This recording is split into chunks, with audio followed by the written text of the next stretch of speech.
Mantelzorgers zullen meer en vaker hun ouders en naasten moeten ondersteunen en helpen in de zorg. Als je je familie kan helpen, waarom niet dan? Of vrienden of familie of buren. Maar hoe zorg je er vervolgens voor dat die mantelzorgers niet omvallen? En verder in het nieuws vandaag. De aangepaste herfstvakantie was eenmalig en koopjesjagers slaan hun slag.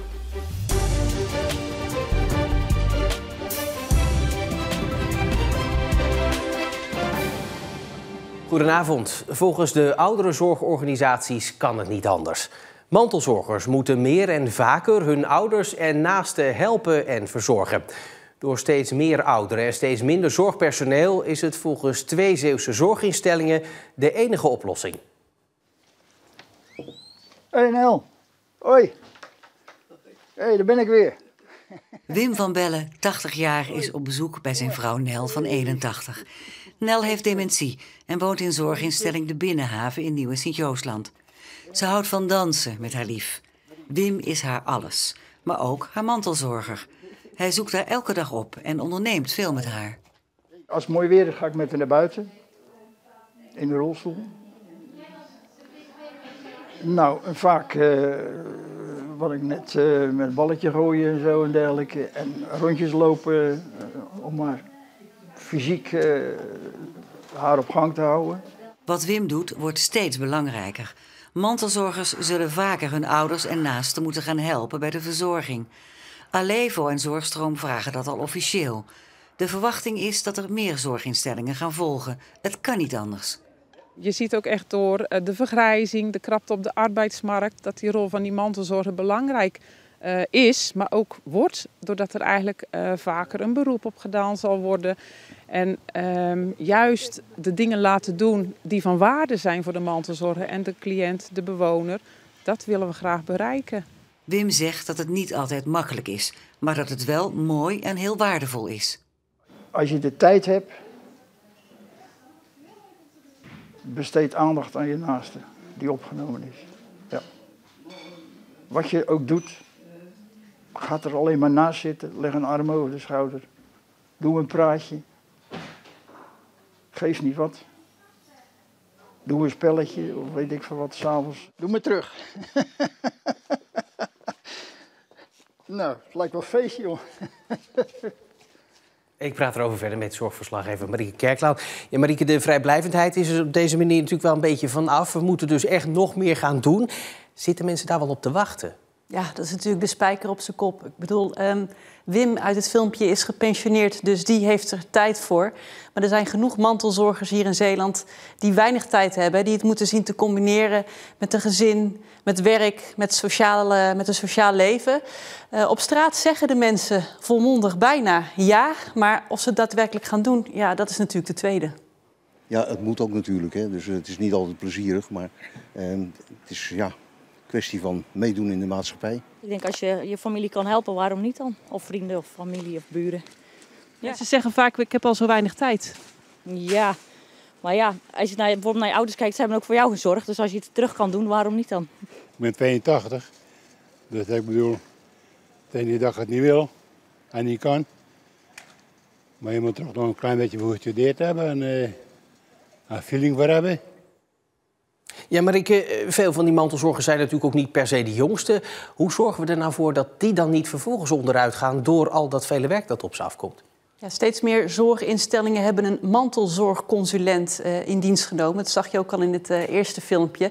En die mantelzorgconsulent, ja, die kijkt dus eigenlijk hoe die mantelzorger in het zadel kan blijven zitten. Dat doen ze met individuele gesprekken. Zo van, hoe gaat het? Wat valt je zwaar? Waarin kunnen we je ondersteunen? Ze organiseren ook themaavonden, bijvoorbeeld over het verloop van ziektebeelden, zoals bijvoorbeeld dementie. Maar ze organiseren ook leuke uitjes. Want ook dat is natuurlijk belangrijk, dat die mantelzorger af en toe een beetje op adem kan komen. En dat doen ze natuurlijk niet alleen omdat ze mantelzorgers aardig vinden, maar ook juist omdat het steeds belangrijker wordt dat zij dus niet onderuit gaan. Omdat zij een steeds belangrijker onderdeel worden van de zorg. Dus ja, ze mogen eigenlijk ook niet onderuit gaan. Het zijn nu 2 zorgorganisaties die dit nu zeggen, hè? Maar dit is dus wel de toekomst. Ja, dat denk ik wel. Want het wordt steeds nijpender, wat die mevrouw ook al zei. Hè? De vergrijzing neemt toe. Het aantal mensen wat zorg kan verlenen wordt steeds minder. Dus we zullen met z'n allen alles eraan moeten doen om die zorg overeind te houden. Marieke Kerklaan, dankjewel. De man die gisteravond overleed in het Spuikanaal bij Bad is een natuurlijke dood gestorven. Volgens de politie is nog wel onduidelijk wat er nou precies gebeurd is. De man zou zelf het water in zijn gegaan en daarna is er vermoedelijk iets verkeerd gegaan. De komende 2 maanden worden de lampen van de Westerschelde-tunnel vervangen door LED-verlichting en dat zorgt voor verkeershinder. Vanaf vanavond is op doordeweekse dagen telkens 's avonds de tunnel een half uur afgesloten. En dan tot de volgende ochtend gaat al het verkeer door 1 tunnelbuis. In de vroege ochtend is de tunnel vervolgens dan weer een half uur helemaal dicht. Maar er is licht aan het einde, zeg maar op 15 december. Dan zijn de werkzaamheden helemaal klaar. Scholen in Zeeland gaan niet meer afwijken van het landelijk advies voor vakanties. In Zeeland is het nu geen herfstvakantie, maar pas volgende week. En dat zorgt voor onrust en lege stoelen in de klas. Ja, de indeling van de herfstvakantie dit jaar is niet helemaal gegaan zoals we met z'n allen achteraf gezien gewild hebben. En het idee was nog wel zo sympathiek. Bij ons was de gedachte, we willen een gelijke periode tussen de zomer en herfst en kerstvakantie. Dan kwamen we op 2 keer 8 weken uit. Alle onderwijsinstanties in Zeeland hadden daar een handtekening onder gezet. En ook de provincie was akkoord met de afwijking. Alles in orde, ja, tot je op een gegeven moment mensen naar de landelijke sites gaan kijken en daar zien dat de herfstvakantie in een andere week viel. Dus niet goed op de websites van de school hadden gekeken, maar op de landelijke website. En daar zagen we van de herfstvakantie valt in deze week. Dus je boekt een vakantie. Ja, en dat is wel lastig natuurlijk. En dus zijn er scholieren die deze week niet op school zijn, maar op vakantie. Maar de scholen gaan daar coulant mee om. Wij zeggen tegen onze directeur, bekijk het goed en ga dat dan dit jaar flexibel mee om. U zegt nooit meer. Nou ja, ik kan me voorstellen als ouder als je kijkt op de landelijke site en je denkt dat het deze week herfstvakantie is en je hoort dat je kind eigenlijk naar school moet. Dat is vervelend en dat willen we in het vervolg eigenlijk niet meer hebben. Met de voorjaarsvakantie blijven de Zeeuwse scholen wel afwijken en dat heeft te maken met carnaval. Alle mensen die in aanmerking komen voor een nieuwe coronaprik kunnen vanaf nu een afspraak maken. 60-plussers waren eerder al welkom, maar nu zijn ook mensen jonger dan 60 aan de beurt. Maar ook zorgmedewerkers en mensen die een verhoogd risico lopen om besmet te raken. In Zeeland hebben al 15.000 mensen de nieuwe prik laten zetten. Als Zeeuwen ben je zuinig? Ja, zeker. Ik ben een ras-echte Zeeuw. Het loopt storm bij de BCC-winkel in Middelburg. Want door het faillissement van de elektronica-winkel is er sinds vandaag uitverkoop. En daar wordt massaal gebruik van gemaakt. Een waterkoker. Zat er veel korting op? Ja, 50%, de helft van de prijs dus. Altijd meegenomen. Dat hebben we echt nodig, ja. Dus dat is een meevaller? Ja, zeker. Ja, een magnetron. De oude was kapot en hier waren de koopjes.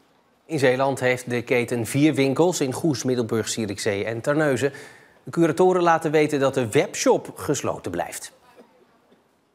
Als speler stond Hussein Bouzambou aan de basis van de opmars van zaalvoetbalclub Groene Ster uit Vlissingen naar het hoogste niveau van Nederland. De ex-international stopte vorig jaar met zaalvoetballen, was daardoor even weg bij zijn club. Maar nu is hij weer helemaal terug, maar wel in een andere rol. Bouzambou is sinds het nieuwe seizoen trainer van Groene Ster. De halve meter ervoor, stoppen, klaar. En niet doorzetten dit. Wie Groene Ster zegt, zegt Hussein Bouzambou. De Vlissinger was eigenlijk overal bij sinds de oprichting in 2007. Met talloze goals hielp hij Groene Ster naar de eredivisie. 10 jaar na de promotie is Mr. Groene Ster trainer van zijn club. Kom Karim, kom maar Amran. Toen ik nog voetbalde heb ik eigenlijk al voor mezelf de ambitie gehad om zaaltrainer te worden. Ik denk als eerste om niet afscheid van de sport te hoeven nemen na je carrière. En wat is mooier dan dat bij je eigen club te doen. Het nieuwe eredivisie-seizoen is 3 wedstrijden onderweg en de start van Groene Ster is met een 6e plaats veelbelovend. Er wordt gezegd dat er een nieuwe wind waait met de oudspits aan het roer. Ik denk dat het misschien wel de grootste aanwinst is van dit jaar, van heel Groene Ster. Ik denk dat hij structuur heeft gebracht. Ik denk dat hij eigenlijk de ploeg weer heeft gemaakt tot wie Groene Ster is. Je hebt in de zaal veel meer invloed als trainer. Je hebt, als het spel bezig is, 5 jongens maar te coachen, dus niet een heel elftal. Dus die kan je indirect heel makkelijk coachen. Er wordt doorlopend gewisseld, dus ook de jongens die eruit komen kan je individueel coachen. Je verovert die bal, haal daaruit. Wat ga je tussen 3 man actie maken? Ik heb daarvoor al bij de eerste minuut gecoacht. Hè? Ik ben nog een beetje van de oude stempel. Ik vind wel dat er een bepaalde hiërarchie is en dat moet je ook respecteren als speler. Vrijdag werd in Breda met 3-2 gewonnen van promovendus Kroeve. Asdin Boufrahi, Bouzambou's voorganger bij Groene Ster, stond bij de tegenstander langs de lijn. Ja, als het een clubman is, een trainer van de club die ze zelf hebben opgeleid, ja, dan vind ik het aan alle tijden een goede keuze. Ja, en ik denk dat Bahou zijn perfecte plaatje is ook. Weet je, heel veel ervaring op het veld, zaalvoetbalervaring. Dus ja, dat is natuurlijk een geschikte keuze geweest. Heet hem, die uitbal, dat kan niet hè. Hij komt helemaal vrij. Jij moet die bal naar jouw man eruit halen. Ik train nu jongens waarmee ik zelf nog heb gevoetbald.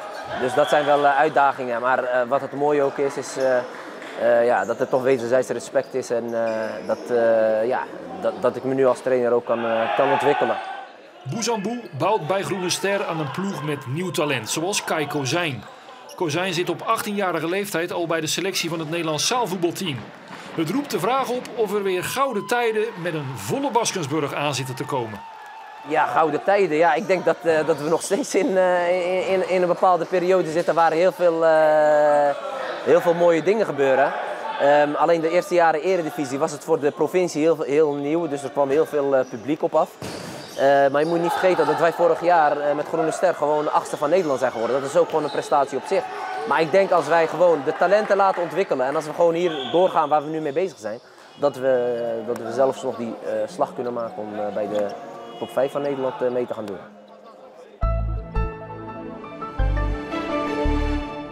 Het was een rustige dag vandaag met wat zon, maar vooral ook veel bewolking en hier en daar een kleine bui. Morgen een vrij zonnige dag, maar vanuit het zuiden komt al wat bewolking opzetten. Woensdag begint droog, maar daarna gaat het regenen. En zou u even kunnen kijken in uw tuin of daar misschien 2 gemeentebankjes staan? De gemeente Reimerswaal is ze kwijt namelijk. Online vind je nu het verhaal van de gemeente die geen idee heeft waar de 2 bankjes op de Westerscheldedijk bij Rilland zijn gebleven. Het hele verhaal en of die bankjes terugkomen vind je online in onze app en natuurlijk ook op omroepzeeland.nl. Tot zover Zeeland Nu voor vandaag. Ik wens u nog een hele fijne maandagavond en heel graag tot morgen.